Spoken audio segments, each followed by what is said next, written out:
Hello အားလုံးပဲမင်္ဂလာပါကျွန်တော်ရဲ့ YouTube channel ကနေပြန်လည်ကြိုဆိုလိုက်ပါရစေကျွန်တော်အခုဗီဒီယိုလေးကတော့ Binance SMS application ကနေပြီးတော့ကျွန်တော်တို့ပတ်စံထုတ်တဲ့နည်းပဲဖြစ်ပါတယ်။ Okay ကျွန်တော်တို့ Binance SMS application မှာကျွန်တော်တို့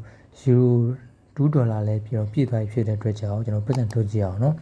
Okay အဲ့တော့ကျွန်တော်တို့ withdraw ကိုကျွန်တော်နှိပ်လိုက်မယ်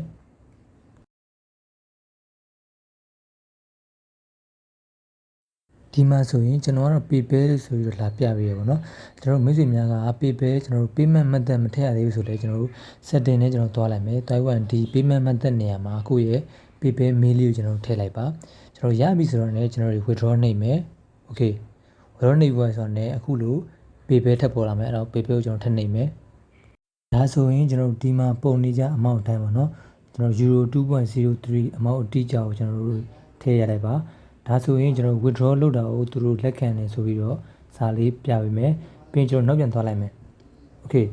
ပြီးရင်ဒီမှာဆိုရင်လည်းကျွန်တော်ဒီနေ့ date နဲ့ကျွန်တော် pending ဆိုပြီးတော့လာပြပေးတယ်ပေါ့နော် Okay pending ဆိုပြီးတော့လည်းဒီမှာပတ်စံရဖို့ကျွန်တော်တို့က2ရက်လောက်ကြာနိုင်တယ်ဆိုပြီးတော့ပြောထားပေမဲ့အဲ့လောက်ထိကျွန်တော်မဆောက်လိုက်ရပါဘူး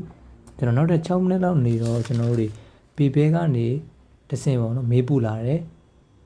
Okay အဲ့ mail ကိုကျွန်တော်ဖွင့်ကြည့်လိုက်မယ်အခုမေးမှာဆိုရင်ကျွန်တော်တို့ TL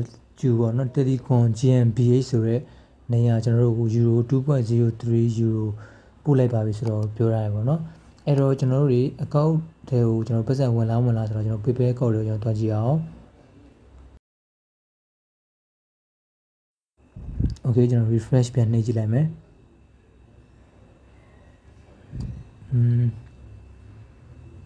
Okay ဗျဒီမှာဆိုရင်ကျွန်တော်တို့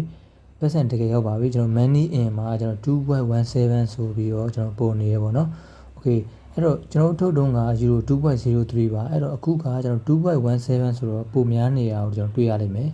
ဘာဖြစ်လဲဆိုတော့ကျွန်တော်အဖြစ်ရှင်းပါတယ်ကျွန်တော် euro က USD ဒေါ်လာထက်ပေါ့ကျွန်တော်ဈေးပိုကြီးနေလို့ပါပြီးတော့ကျွန်တော် activity နေရာမှာလာကြည့်လိုက်ရင်လည်းဒီမှာ euro 2.03 ဝင်လာတာကိုကျွန်တော်တို့မြင်ရမှာဖြစ်ပါတယ်ဒါကြောင့်ကျွန်တော်အခုဗီဒီယိုလေးကနေ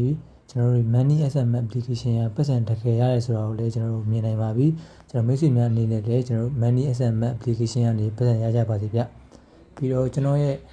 နောက်တဲ့ဗီဒီယိုတစ်တွေတင်တိုင်းလည်းသိရှိဖို့အတွက်ကျွန်တော်ရဲ့ channel ကို like and subscribe လုပ်ပေးပါအောင်နော်